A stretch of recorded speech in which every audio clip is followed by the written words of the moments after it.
Bienvenue sur la DSN TV, la télévision de la diaspora sénégalaise.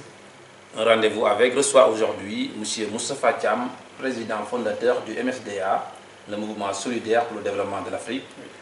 Moustapha, vous êtes titulaire d'un master grande école en ressources humaines à Neoma Business School et d'une thèse MBA en direction des ressources humaines à ESG, École supérieure de gestion à Paris.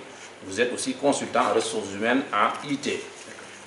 Alors, je rappelle que votre mouvement a été créé en janvier 2016.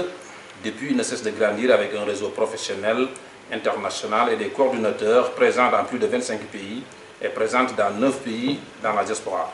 Moustapha, bienvenue. Merci, bienvenue, très chers spectateurs. Aujourd'hui, c'est un plaisir de venir répondre à votre invitation. Vous souhaitez, à travers l'MSDA, réunir toute la jeunesse africaine sur les questions de l'entrepreneuriat social et l'insertion professionnelle. Quelle ambition, M. Thiam? Oui, on peut dire une très grande ambition. MSDA, depuis sa création, ne cesse de s'agrandir. C'est normal parce que nous avons une volonté d'accompagner cette jeunesse. Étant des jeunes, force est de reconnaître que nous avons les mêmes ambitions, nous avons la même passion, la même vision que sont la réussite, la persévérance, mais aussi la détermination de tout un chacun. Donc au MSDA, en un mot, on peut dire que souhaite placer l'éthique et la solidarité au centre de la dimension économique et se veut comme acteur du changement et de l'innovation sociale. Concrètement, comment ça se matérialise? Tout simplement, nous avons au sein de MSDA 5 directions. Direction entrepreneuriat, insertion professionnelle, il y a la direction marketing communication, direction sociale solidaire, direction finance comptabilité et l'autre direction c'est sociale et solidaire. Ces 5 directions proposent une assistance au pouvoir public, aux jeunes entrepreneurs, aux jeunes porteurs de projets, mais surtout aux jeunes qui sont dans la difficulté et qui souhaitent s'insérer dans la vie professionnelle. Donc en gros, on propose une assistance pour accompagner toute la jeunesse africaine dans sa diversité. C'est pourquoi dans chaque région, chaque pays en Afrique, nous avons un coordinateur. L'objectif, c'est de fédérer toute la jeunesse africaine parce que l'unité est la seule voie pour un destin meilleur de notre continent. Parlez-nous, s'il vous plaît, des actions concrètes sur le terrain, notamment au Sénégal ou n'importe quel pays en Afrique, au Mali, où vous avez déjà entamé ou où vous avez déjà mené des actions. Alors, parler d'actions concrètes, donc MSDA, depuis sa création, il n'y a que des actions. On multiplie les actions parce que c'est la synergie des forces qui est la, comment dirais-je, le fruit de cette réussite.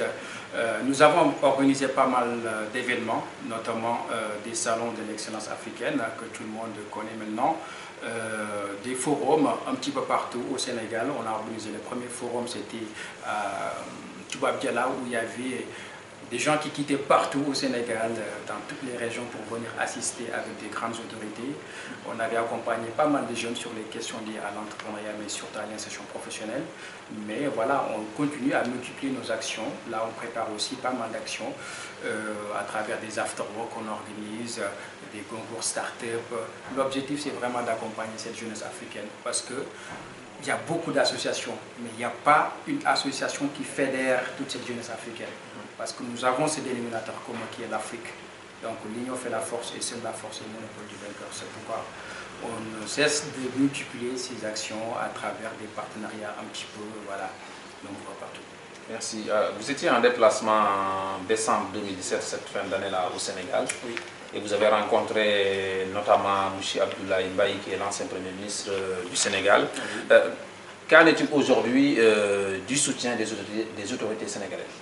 Dans toute chose, on a vraiment besoin d'être accompagné parce que la jeunesse aujourd'hui est consciente que le développement de l'Afrique repose sur ses épaules. Mais malheureusement, il y a des bonnes initiatives comme MSDA, pas mal d'associations qui font pas mal de choses. Mais le problème, on manque toujours de soutien, d'accompagnement des autorités. Là, tous les salons qu'on organise, des forums, des after-work, des concours start-up, on sollicite l'État, on sollicite pas mal d'autorités, mais voilà, ça tarde un petit peu. Voilà. Donc actuellement, c'est pourquoi on essaie de cibler le secteur privé.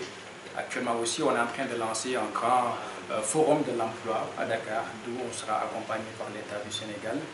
Nous, on n'a pas de barrière. L'essentiel, c'est vraiment cheminer ensemble, faire quelque chose.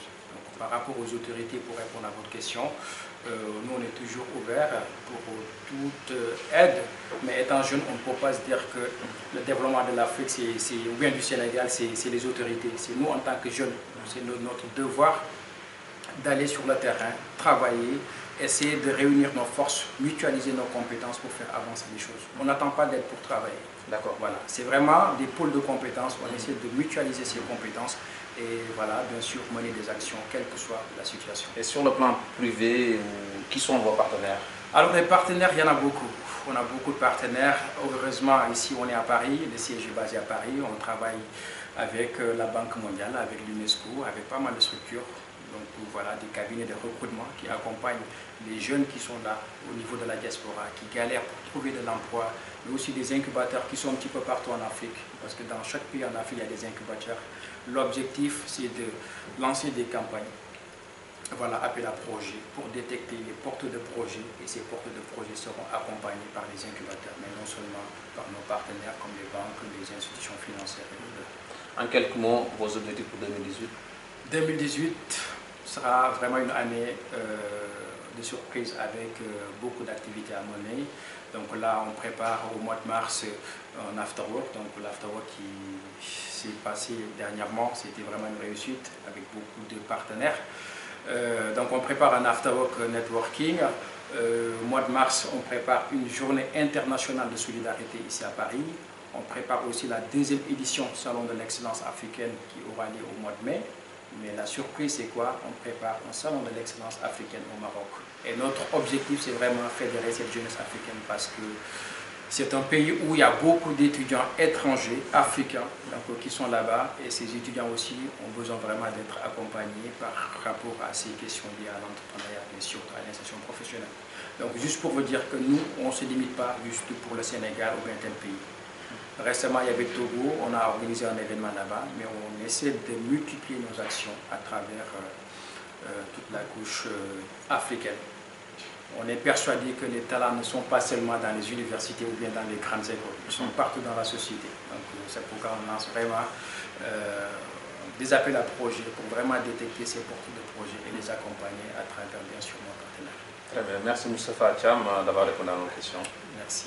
Merci d'avoir suivi un rendez-vous avec sur la BCN TV. Merci et bonne soirée. Merci. Sang sore sore